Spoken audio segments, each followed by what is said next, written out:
오늘 찬양 감사합니다. 우리 찬양이 하나님께 영광을 돌리는 찬양이고 흑암을 꺾고 또 모든 생명들을 살려내는 그런 찬양인 줄로 믿습니다. 우리 옆에 분들과 함께 인사들을 나눕시다. 사랑하고 축복합니다. 우리 용인에 함께하는 우리 성도님들도 함께 인사합시다. 사랑하고 축복합니다.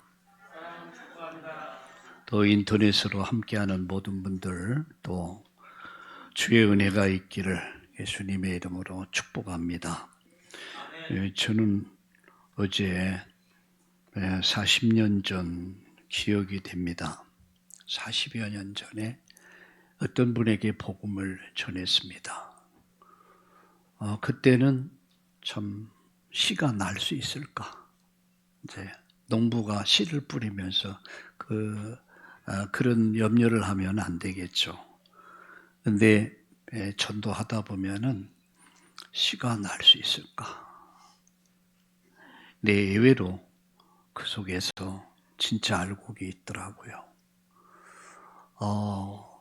40여 년이 흘렀는데도 매년마다 저에게 스승의 날이면은 문자를 꼭 보내는 분이 있어요. 그리고 작은 선물을 이렇게 꼭 보내더라고요. 제가 그랬어요. 그렇게 하지 않으셔도 됩니다. 그러니까 어제 문자가 왔는데 이렇게 왔습니다. 난 하나님 아자도 모르는 사람이었다. 하나님 아자도 모르는 사람이었다. 내가 그 하나님을 만나게 됐고 예수님 안에서 참 기쁨을 찾게 됐고 그래서 나에게 이 복음의 기초를 다져준 목사님을 잊을 수 없다. 그런 내용이었습니다. 저는 그 글을 보면서 감사한 것은 복음은 반드시 열매를 맺는구나. 40여 년 전 복음 전할 때 저에게 과연 이 복음이 어떤 의미가 있을까? 그냥 복음을 말했는데 그게 그 속에서 싹이 나서 이렇게 열매 맺혀가는 그런 이야기를 들으면서 굉장히 감사했습니다. 헛되지 않구나. 우리 주님 안에서 복음을 위한 수고는 결코 헛되지 않습니다. 여러분이 혹여나 복음을 위해 살다가 또 일하다가 섬기다가 혹시 힘들고 어려운 시간이 있습니까? 오늘 기억하세요. 심은 대로 거둔다. 그리고 그분이 그런 말을 하더라고요. 자기가 부자 돼서 저긴 받은 은혜가 있대. 그래서 목사님을 돕겠습니다. 그러더라고요. 그래서 굉장히 감사했습니다. 아멘. 그 밑에 댓글을 적어줬어요. 아멘. 믿음대로 될 줄로 믿습니다. 따라합시다. 믿음대로 된다. 큰 믿음 가지세요. 가장 우리를 낙심시키는 게 뭐죠? 환경입니다. 여러 가지 복잡한 환경이 나를 실망시켜. 그런가 하면 사람이 나로 말미암아 힘들게 해. 무엇보다도 자신입니다. 이런 말이 있습니다. 치국평천하라는 말이 있어요. 자신을 다스릴 줄 아는 사람은 천하를 다스릴 수 있다. 잠언서에 이런 말씀이 있습니다. 무릇 지킬 만한 것보다 네 마음을 지켜라. 왜냐? 생명의 근원이 이에서 난다. 할렐루야. 지난 주에 제가 여러분에게 얘기했습니까? 차로 인해서 시비가 붙었는데 내 입에서 저는 평생 제가 19, 20살에서부터 시작해서 오늘 오기까지 평생 성경을 읽고 기도하고 말씀 전하며 살았습니다. 그럼 얼마나 여러분 은혜 속에 살아왔습니까? 근데 막상 문제 앞에 딱 서니까 옛날 거 다 나오더라고요. 그래 가만히 얼뜻 생각해 보니까 이건 아니야. 그래서 입에서 18원짜리가 막 나오려고 겨 나오는데 그래서 제가 자제를 했습니다. 돌아오면서 저희 집사람이 옆에 타고 있었거든요. 내가 다시는 복음 외에는 다 양보할 것이다. 조금 양보하고 살면 편할 것인데 이게 내 모습이더라고요. 우리는 날마다의 은혜가 필요합니다. 때를 따라 돕는 은혜. 우린 그 은혜 없이 못 살아요. 여러분, 예배를 마치고 집으로 돌아가고 여러분 사회에 나가면 많은 문제들이 있어요. 환경의 문제, 사람의 문제, 무엇보다 자기 자신. 감정 컨트롤이 잘 안 돼. 내 속에 있는 것들이 너무 많아.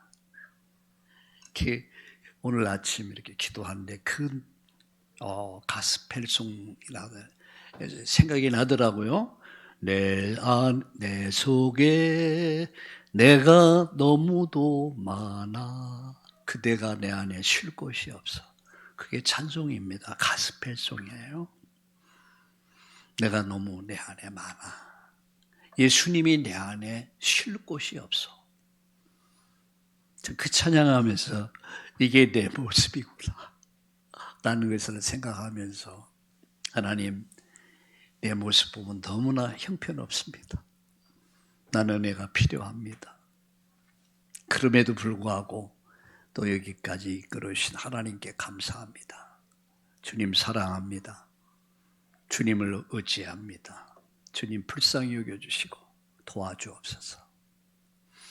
오늘 이 은혜가 여러분 한 분 한 분에게 있기를 예수님의 이름으로 축원합니다. 축복합니다. 오늘 저는 하나님께 내버려진 인간. 좀 제목이 좀 무겁죠. 그런데 여러분 병원에 가면은 의사가 진단을 합니다. 그리고 의사는 진실하잖아요. 왜? 분명히 병인데 병이 아니라 하면 안 되잖아요. 검사 후에 하는 말이 있습니다. 당신은 이러해서 이런 병입니다. 당신 살 길은 이렇게 치료를 해야 합니다.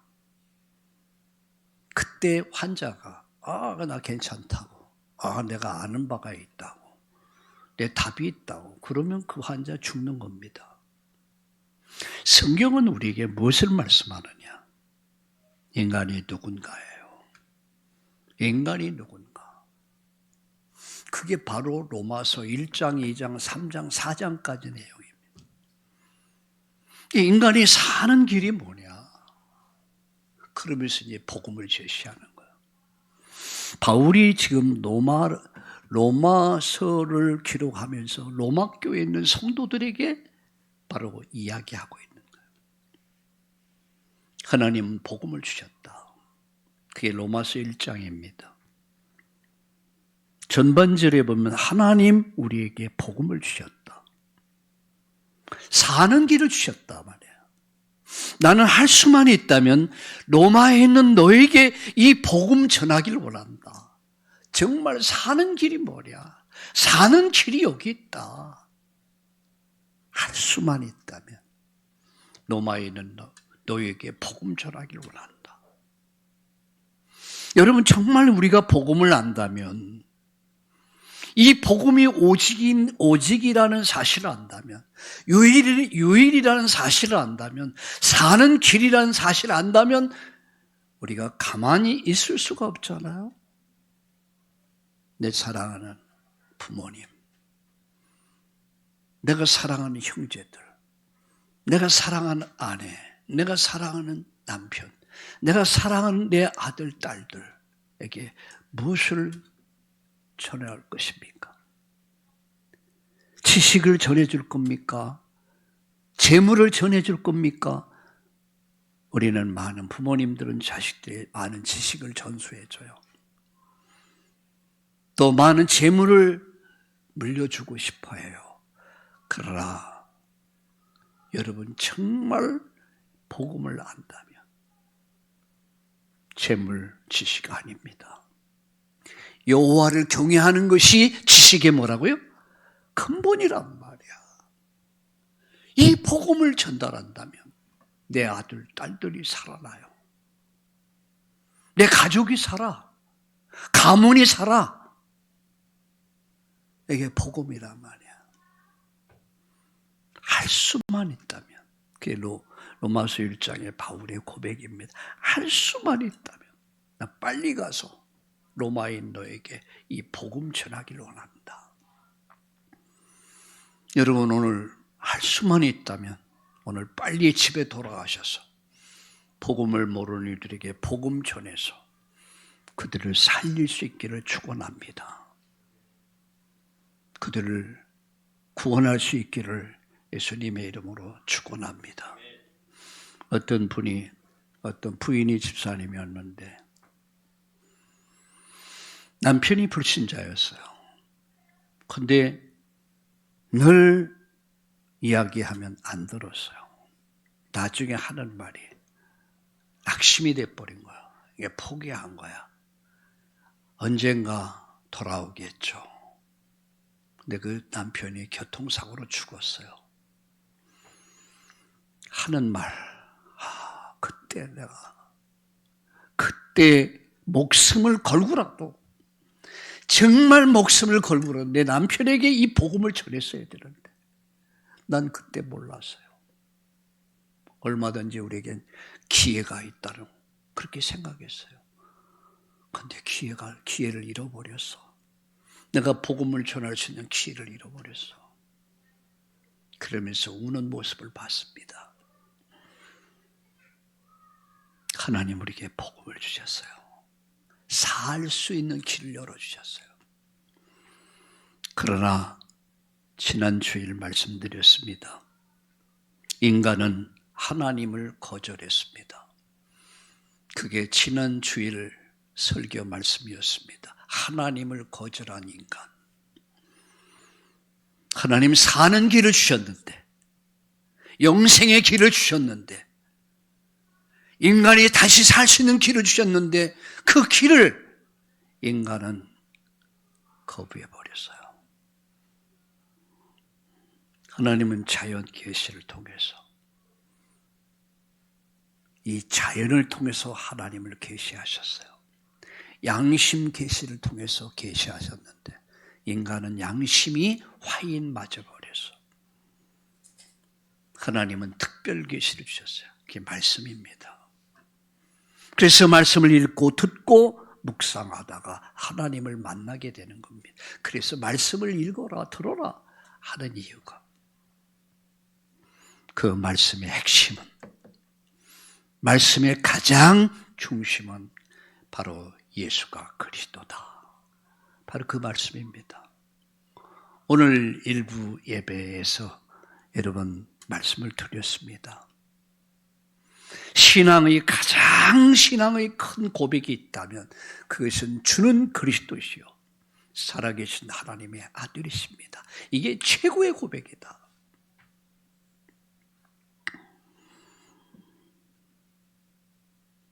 하나님 우리에게 사는 길을 주셨어요. 그게 복음이죠. 그러나 인간은 하나님을 거절해버렸습니다. 그게 지난 주일 말씀이었죠. 오늘은 하나님께 버려진 인간. 지난 주일 메시지는 말씀은 하나님을 거절한 하나님을 버린 인간이었다면 오늘은 하나님께 내버려진 인간에 대해서 이어서 계속 말씀을 드리려고 합니다. 인간의 가장 큰 비극은 무엇일까? 나름대로의 나름대로의 비극이 있겠죠. 어떤 사람은 가난일 것입니다. 가난의 한. 어떤 사람은 질병일 것입니다. 오늘도 포스트 병원에서 예배를 드리고 왔습니다. 다 아픈 분들. 어떤 사람은 여러분 어떤 인간관계로 인해서 깨어지고 무너져서 위기가 될 수 있겠죠. 어떤 사람은 천재지변으로 인한, 어떤 사람은 전쟁으로 인해서, 기근으로 인해서 수많은 이들이 비극 속에서 오늘도 죽어가고 있습니다. 자, 이 모든 비극이 어디서부터 시작됐을까? 여러분, 오늘 말씀이 서론에서 좀 무거운 말씀인데, 여러분, 이 무거운 이 문제를 빨리 우리는 벗어나야 돼요. 이 모든 비극은 과연 어디서부터 시작됐을까? 오늘 본문은 이렇게 말씀합니다. 하나님을 떠난 것이 비극의 시작이다. 그것을 말씀하는 거예요. 하나님을 떠난 것이 비극의 시작이다.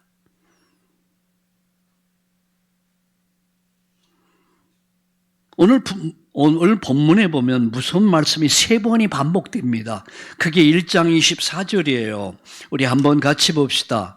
그러므로 하나님께서 그들의 마음의 정욕대로 더러움에 내버려 두사.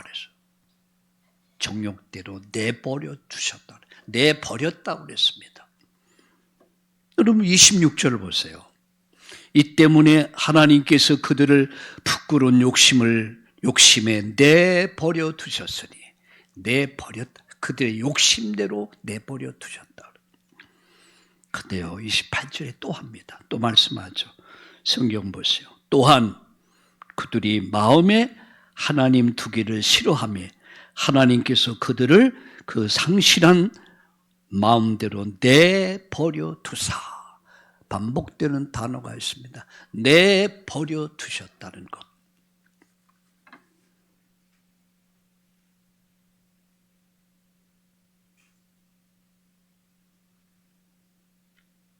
하나님의 가장 무서운 심판이 뭔지 아십니까? 죄 가운데 그냥 내버려 두신 것. 내버렸단 말이에요. 하나님 버려버렸어요. 죄 가운데 그냥 버려버렸어. 왜? 말 안 들으니까. 불순종이 얼마나 무서웠다는 것을 아셔야 합니다.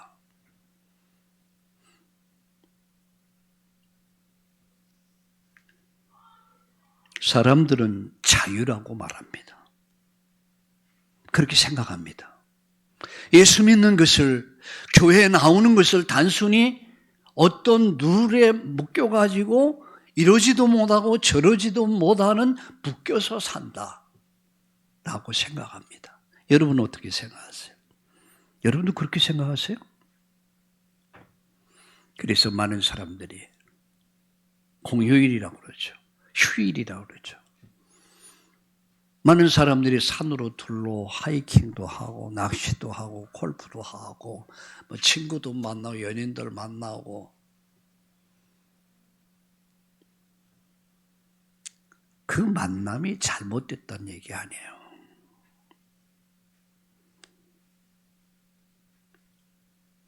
여러분 진정한 자유가 뭐냐?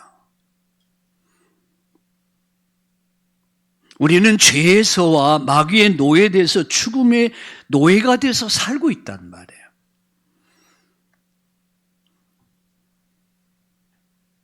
오늘 본문은 하나님 떠난 인간의 비참함과 그 마지막이 어떤 모습인가를 오늘 본문을 통해서 우리에게 정확하게 진단해 주고 있단 말이에요. 동시에 왜 복음이 필요한가? 왜 십자가의 복음이 필요한가? 그것을 딱 얘기하고 있는 거예요. 오늘 정말로 깨닫기를 예수님의 이름으로 축원합니다. 은혜가 뭐라고 그랬습니까? 은혜는 깨닫는 것이다. 깨닫지 못하는 자는 멸망하는 짐승과 같다고 그랬어요. 아무리 존귀한 데에 처하나 아무리 높은 지위 고하를 막론하고 깨닫지 못하는 자는 멸망하는 짐승과 똑같다 했습니다. 오늘 깨닫는 자가 되기를 축원합니다. 예수님께서 베드로가 주는 그리스도시요 살아계신 하나님의 아들이십니다 라고 고백했을 때 바요나 시모나 내가 정말 복이 있다. 이를 알게 하는 것은 혈육이 아니다. 하늘에 계신 내 아버지께서. 여러분, 복음은 하나님이 깨닫게 하셔야 돼요. 성령이 감동 주셔야 돼요. 엠마오로 내려가던 제자들 못 깨달았어요. 그러나 예수님이 나타나셔서 그들과 함께 하시면서 성경을 풀어서 설명할 때 그들의 마음이 뜨거워졌다고 그랬습니다. 사명을 회복하고 예루살렘을 향하여 다시 올라갑니다. 오늘 여러분의 마음이 뜨거워지시길 바랍니다. 귀가 열려지시기 바랍니다. 여러분, 입술이 열려지고 마음이 뜨거워지고 오늘 새로운 힘을 얻고 새롭게 시작하는 이런 날이 되기를 다시 한번 축원합니다. 세 가지로 말씀드립니다. 하나님을 버린 인간은 어떻게 살느냐? 정욕에 이끌려 살다. 하나님을 버린 인간은 무엇에 이끌려 삽니까? 정욕에 이끌려 산단 말이에요. 성경을 주목해 보세요. 24절을 보세요. 여러분 반드시 성경을 펴놓고 그리고 옆에는 노트를 가지고 기록을 하세요. 기록을 하세요. 24절을 봅시다. 그러므로 하나님께서 그들을 마음의 정욕대로 더러움에 내버려 두사 그들의 몸을 서로 욕되게 하게 하셨으니 하나님을 버린 인간은 무엇에 끌려 삽니까? 정욕에 이끌려 산단 말이에요. 본능, 육신의 본능에 이끌려 산단 말이에요. 이게 오늘의 세상이란 말이에요. 하나님을 버린 인간들은 자기 정욕에 이끌려 삽니다. 육신의 본능을 따라 삽니다. 여러분 동물들을 보세요. 개를 보세요. 강아지. 여러분 늑대를 보세요. 호랑이를 보세요. 본능을 따라 살았잖아요. 정욕에 이끌려. 그런데 하나님께서 24절을 다시 보세요. 그러므로 하나님께서 그들을 마음의 정욕대로 더러움에 내버려 두사 이렇게 말씀합니다. 하나님은 그들을 정욕대로 내버려 두셨다고 그랬어요. 버렸어요. 인간은 하나님보다 죄를 더 사랑합니다. 창조주 하나님보다 피조물을 더 사랑합니다. 그래서 하나님께서 그 욕망대로 살게 내버려 두셨다라고 그래요. 그냥 지 마음대로 살도록 내버려 두셨단 말이에요.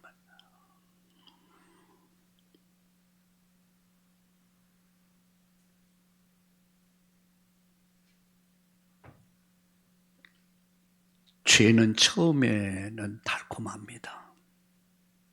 하지만 결국 사람을 묶어버립니다. 죄를 짓는 자는 죄의 종이라고 그랬습니다. 죄는 자유를 약속하지만 거기에 중독돼 버리고 그리고 속박돼 버려요. 이게 죄의 속성입니다. 근데 하나님은 정욕대로 내버려 버려서 지 정욕을 따라 살도록 내버려 버려서. 그런데 문제는 뭡니까? 여러분 중반절을 보세요. 24절 중반절. 그들의 몸을 서로 욕되게 하셨다. 그들의 몸을 서로 욕되게 하셨다.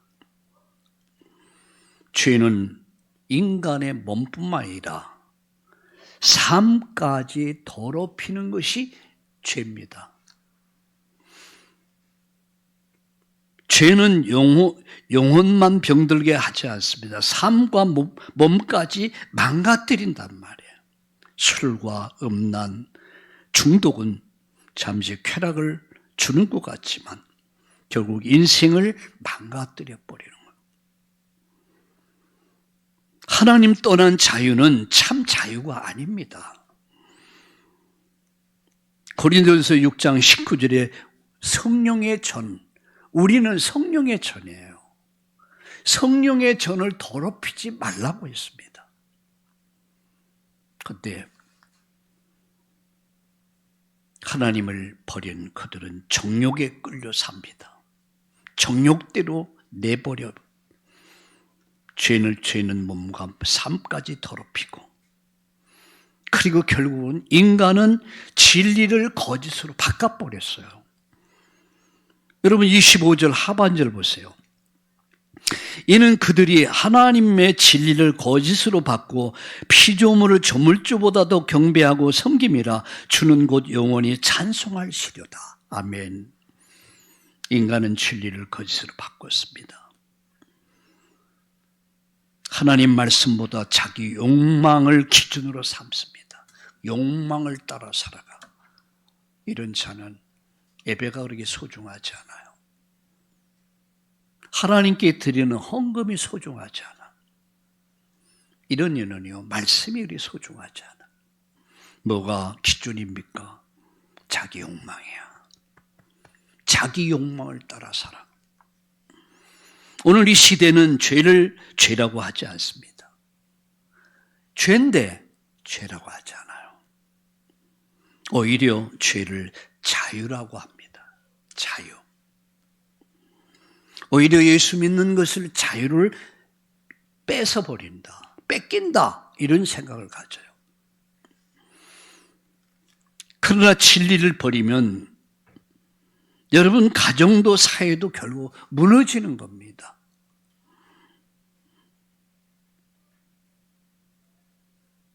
악을 선하다고 하며 선을 악하다고 하는 자는 화가 있다.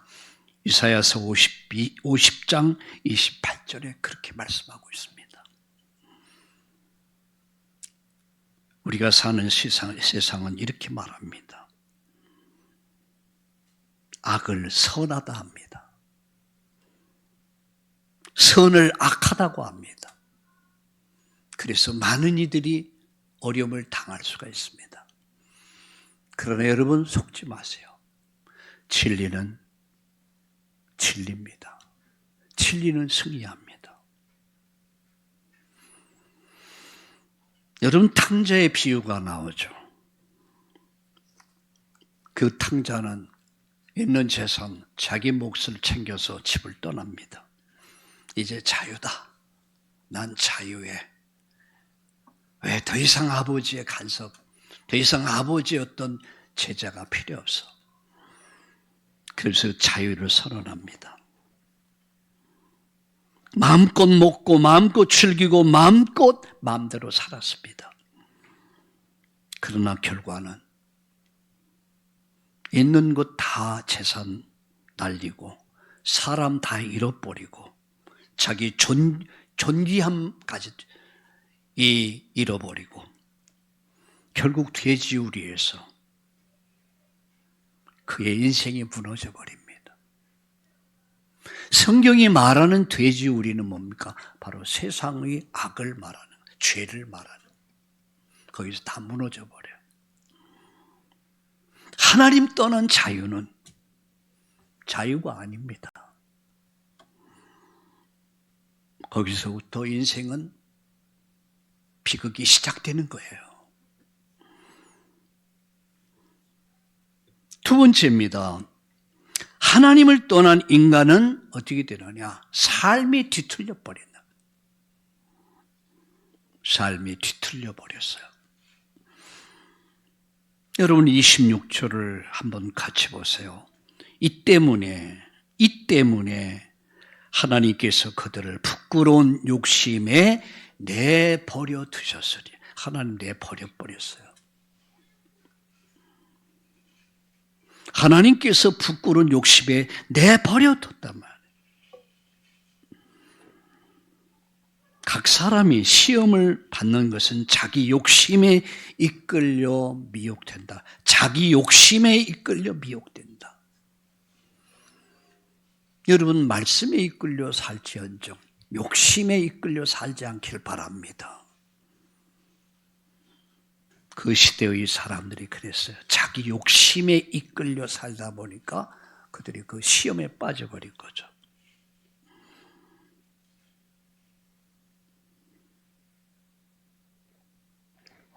죄는 멈추지 않습니다.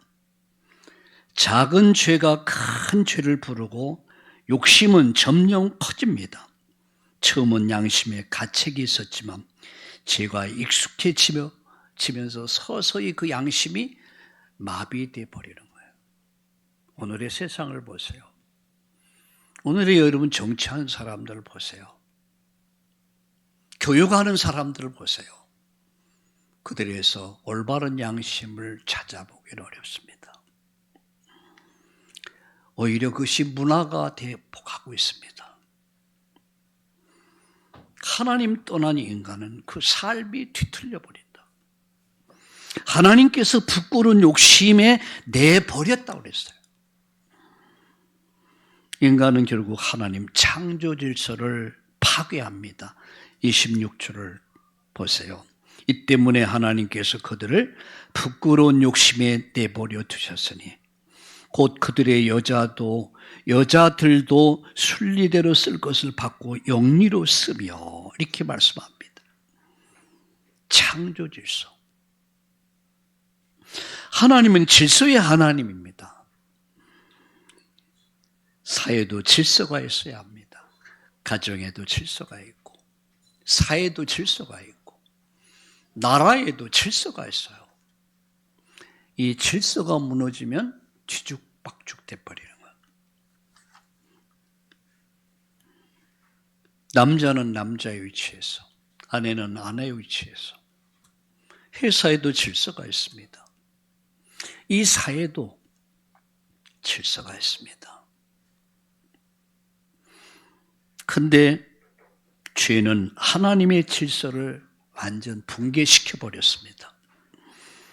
하나님 떠난 인간은 자기 욕망을 기준으로 살아갑니다. 인간이 기준이 된 순간 세상은 혼란스러워집니다. 고린도전서 14장 33절에 하나님은 질서의 하나님이다 라고 말씀하고 있습니다. 오늘의 세상을 그렇게 말하면 남존여비 세상을 살았는데 이제는 남존여비가 아니죠. 여존남비가 돼버렸어요. 거꾸로 돌아가고 있다. 자기 위치를 떠난단 말이에요. 제가 오래전에 어느 분과 상담을 했습니다. 남자분인데 꼭 늦게 이렇게 교회를 오고 상담을 해서 제가 부끄러운 얘기를 좀 해야겠습니다.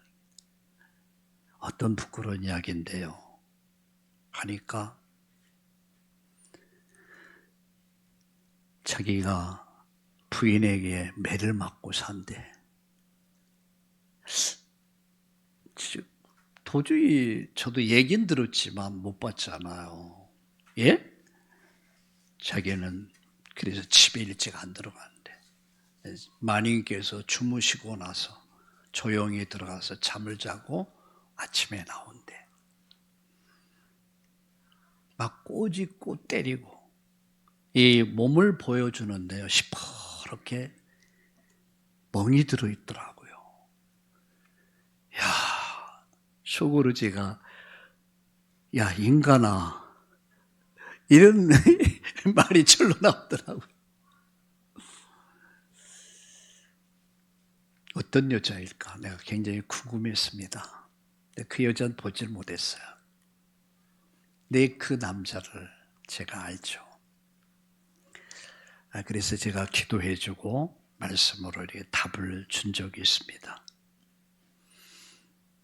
여러분, 남자가 아무리 좀 모자라고 좀 어떤 경제 능력이 없다 할지라도 여러분, 그건 아니거든요. 남자는 남자 위치에 있고 여자는 여자 위치에 있어야 돼요. 그것은 여자가 남편을 세워줘야 되겠죠. 이게 가정 아니겠습니까? 그럼 여러분, 자라나고 있는 자녀들은 무엇을 보면서 배우겠습니까? 말이 아닙니다. 가정은 잔소리로 아이들이 교육되지 않습니다. 중요한 것은 삶입니다. 삶을 보면서 우리의 자녀들은 배우는 겁니다. 우리 아빠 엄마들은 하나의 가정의 모델이 돼서 모델이 될지언정 우리 자매님들은 남편 때리지 않길 바랍니다. 우리 매맞고 사는 남자들은 우리 없겠죠. 있을 수도 없고요. 그런데 현실이란 말이에요. 창조 질서를 바꿔버렸다. 오늘 본문에 보니까 여자들이 여자들 순리로 쓸 것을 바꾸고 남자는 남자로 소의 어떤 순리를 바꿔버렸다. 이 말이 뭐냐? 동성애를 얘기하는 거 아니에요. 아니, 남자가 어떤 정년기가 돼서 여자를 만나 사랑을 하고 가정을 이루고 자녀를 얼마나 정상적이고 아름답습니까? 그런데 남자가 남자를 보고 음욕을 품는다. 제가 우리 강태구 장로님을 딱 보면 가슴이 울렁울렁거려. 그냥 그래. 그러면 여러분, 정상입니까? 비정상입니까? 여러분, 어떻게 생각하세요? 여자가 여자를 보면서 이상한 느낌을 갖는다. 오늘의 세상이 그래요. 이것을 정부에서는, 이것을 나라에서는 문화라고 하는 미명하에 합법화 시켜주고 정당화 시켜줘요. 옛날에는 말도 꺼내지 못했어요. 그리고 지금은 이제는 떳떳하게 이제는 주장하고 합법화 시켜달라. 우리도 결혼식 시켜달라. 그래서 지금 차별금지법을 통과시키려고 하는 이유가 뭡니까?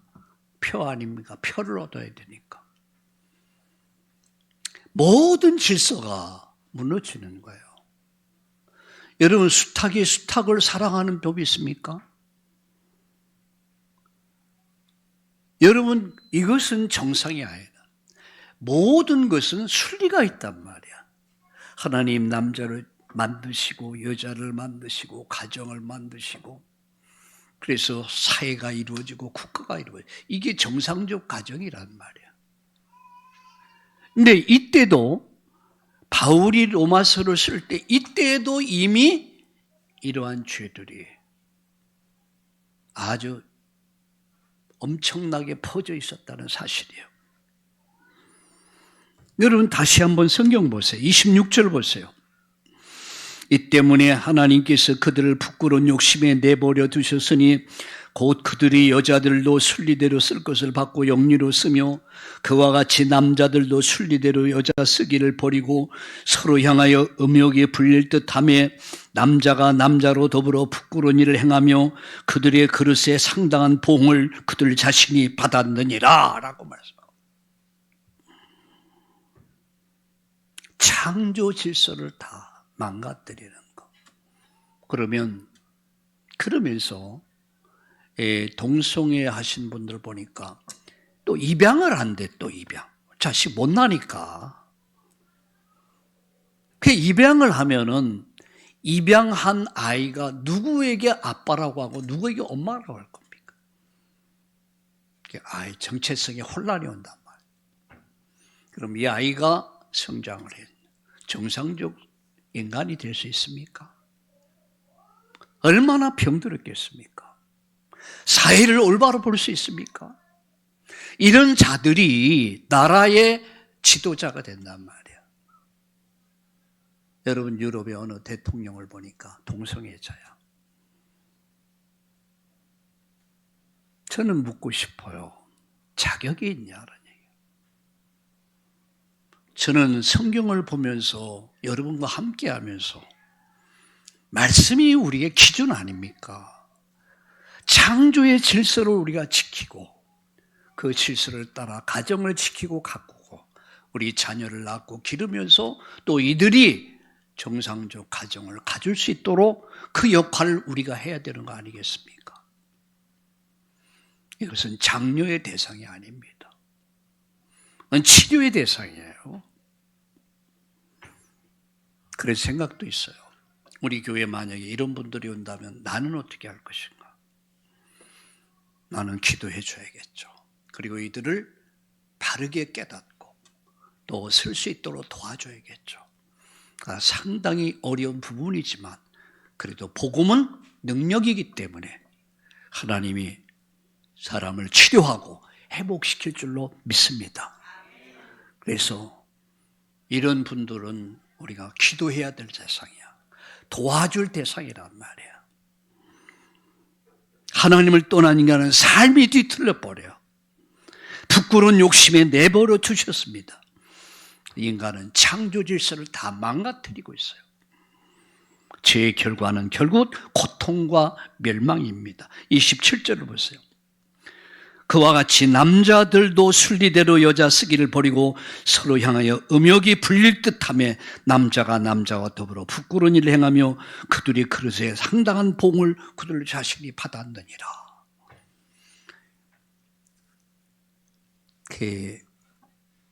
제가 미국에 갔을 때 그 선교사님이 목사님 저랑 미국 교회를 가보시겠습니까? 그러네 주일날. 네, 가보고 싶다. 그래서 그 선교사님이랑 같이. 근데 선교사님 거기 갈 때는 목사님 저와 손잡고 가야 됩니다. 그러더라고요. 예? 우리 한국에서 남자들끼리 손도 잡고 어깨동무 하고 있잖아요. 거기는 반드시 필히 손을 잡아야 돼.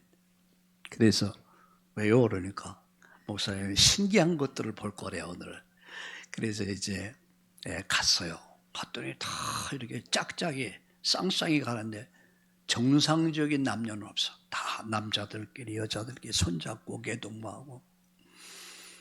예배당에 가니까 여자가 목사더라고. 여자가 다 목사인데 다 남자들 여자들 다 하나씩 쌍쌍해. 정상적인 남녀는 없어요. 다 남자들끼리 여자들끼리 가서 앵기고 뽀뽀하고. 저는 그것을 보면서 솔직히 저는요 속에서 뭐 어떤 것들이 막 기어나오더라고요. 그 분위기가 참 이게 바로 오늘의 사회 문제구나 이런 생각을 해봤습니다. 오늘 가정을 우리 지켜야 합니다. 또 가정을 가꿔야 합니다. 또 우리 자녀들을 올바른 가치관을 가지고 살 수 있도록 우리 자녀들에게 올바른 복음 전수의 믿음의 조상 되기를 예수님의 이름으로 축원합니다. 죄는 반드시 대가를 치릅니다. 사탄은 죄를 아름답게 포장합니다. 그러나 마지막은 눈물입니다. 죄의 싹은 사망이다. 사슬에 묶인 코끼리가 어릴 때 훈련시킬 때 사슬에 묶어서 훈련을 시킵니다. 거기서 헤어나려고 몇 번인가 몸부림치다가 포기를 하는 거예요. 그때서부터 코끼리는 큰 덩치가 돼서 작은 쇠사슬에 매여서 평생 헤어나지 못하듯이 죄에 잡혀버리면 우리는 거기서 나올 수가 없어요. 그래서 오늘 바울은 말합니다. 날 수만 있다면 나는 이 복음을 너에게 전해주기를 원한다. 사는 길이다. 마지막 하나님 없는 인간은 마지막은 파멸이다. 인간은 하나님 두기를 싫어합니다. 28절 보세요. 곧 28절 또한 그들이 마음에 하나님 두기를 싫어하며 하나님께서 그들을 그 상실한 마음대로 내버려 두사 합당치 못한 일을 하게 하셨다. 그들이 뭘 하나님 두기를 싫어했습니다. 인간은 하나님 두기를 싫어합니다. 인간의 타락의 시작은 하나님을 거절하는 데부터 시작돼요. 말씀을 거절하는 데부터 시작됩니다. 예배를 거절하면서부터 시작되는 거예요. 버림받은 인간의 마음은 죄악으로 가득합니다. 그야말로 완전 흑암으로 가득합니다. 29절을 보세요. 곧 읽어봅시다. 시작. 곧 모든 불의, 추악, 탐욕, 악의가 가득한 자요, 시기, 살인, 분쟁, 사기, 악독이 가득한 자요, 수군수군하는 자요, 비방하는 자요, 하나님께서 미워하시는 자요, 능욕하는 자요, 교만한 자요, 자랑하는 자요, 악을 도마는 자요, 부모를 고욕하는 자요, 우매한 자요, 배역한 자요, 무중한 자요, 무자비한 자라. 버림받은 인간의 마음은 죄악으로 가득합니다. 많이 배웠습니다. 그래서 학위도 많이 받았습니다. 무슨 박사. 그리고 높은 차이에 올라갔습니다. 과장도 되고 사장도 됐습니다. 장관도 됐습니다. 대통령도 됐습니다. 서울시장도 됐습니다. 근데 그 속에 뭐가 가득해요? 오늘 마음의 죄악으로 가득한 거야. 썩어서 냄새가 나고 있다. 사람들은 말합니다. 하나님 없이 살 수 있다. 하나님 없이 살 수 있다. 라고 말합니다. 그러나 오늘 본문은 하나님 없는 인간 사이의 모습을 그대로 보여주는 거예요. 죄는요, 그 사람 개인을 무너뜨려버려요. 가정을 파괴시키고 사회를 파괴시키고 무너뜨려버립니다. 그래서 잠언서 28장 13절에 보니까 만물보다 심히 부패한 것이 인간의 마음이다, 이렇게 말씀하고 있습니다. 더더군다나 여러분 성경 마지막에 읽겠습니다. 32절을 읽겠습니다. 그들은 이 같은 일을 행하는 자는 사형에 해당한다고 하나님께 정하심을 알고도 자기들만 행할 뿐 아니라 또한 그런 일을 행하는 자를 옳다 하느니라. 동의합니다. 칭찬합니다. 죄를 즐기고 죄를 즐깁니다. 그리고 죄를 짓는 자를 옳다라고 칭찬합니다. 그리고 합리화합니다. 가장 무서운 상태는 죄를 부끄러워하지 않는다는 것입니다. 가장 부끄러워. 이게 무서운 상태예요. 죄를 부끄러워하지 않아요. 죄인은 부끄러워해야 되는 거 아닙니까? 내 죄인은 절대 부끄러워하지 않아. 오히려 죄를 자랑하고 칭찬하고 문화처럼 즐겨요. 이것이 하나님을 거절한, 하나님을 떠난 인간의 병든 마음들입니다. 노아 시대가 그랬습니다. 홍수 심판을 믿지 않았습니다. 설마 하나님 심판하시겠나? 설마. 적당히 눈 감아버리고 적당히 즐기고 적당히 누리면 되지 않냐? 그들은 먹고 마시며 즐겼습니다. 그리고 바보같이 인생은 이렇게 즐겨야지, 앞에 뒤에서 전혀 다른 삶을 살았습니다. 그게 노아 시대였습니다. 홍수가 시작되자 방주 밖의 사람들은 살려달라고 아우성치다가 그들은 다 시체가 되어버려, 다 죽어버렸어요. 죄는 심판이 없는 것처럼 보이지만 반드시 죄값은 사망이라 반드시 심판이 있습니다. 결론적으로 세 가지 말씀드립니다. 죄를 가볍게 생각하지 말아라. 죄는 자유가 아니다. 하나님 버리면 자유가 아닌 결국 파멸이다. 하나님 떠난 자의 결국은 파멸이다.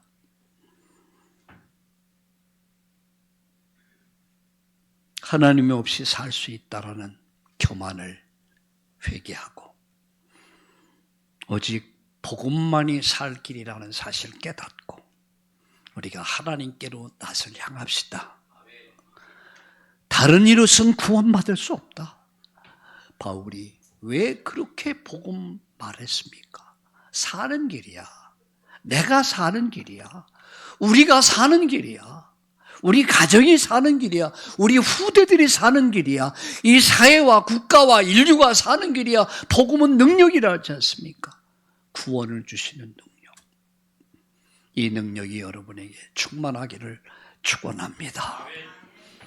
죄를 버리고 교만을 버리고 하나님 앞으로 우리 마음을 향합시다. 오늘 새롭게 시작하는 날 되기를 예수님의 이름으로 축원합니다. 하나님 감사합니다. 우리 인간은 죄에서 스스로 빠져나올 수 없었기에 그래서 하나님이 세상을 이처럼 사랑하사 독생자를 주셨고 저를 믿는 자마다 멸망치 않고 다시 사는 길을 열어주신 것을 감사합니다. 하나님을 거절한 인간, 하나님을 버린 인간, 그러나 하나님은 저들을 내버렸지만 그 속에서 긍휼을 베푸사 영생 주시로 작정된 자를 살려주기 위해서 독생자를 주셨고 저를 통해서 믿음의 법을 통해서 우리를 구원하신 주님을 찬양합니다. 오늘 복음을 바르게 하는 우리 성도님들 되게 하여 주옵소서. 바울이 그토록 전하고 싶었던 이 복음의 원리를 알게 하시고 체험하게 하시고 누리게 하시고 이 복음을 말하는 복음의 증인 되게 하여 주시옵소서. 여기 구원받은 우리 하나님의 성도들을 축복해 주옵소서.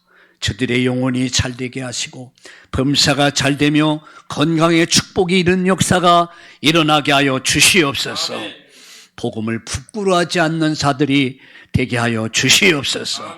복음을 자랑하는 전하는 전도자들이 되게 하여 주시옵소서.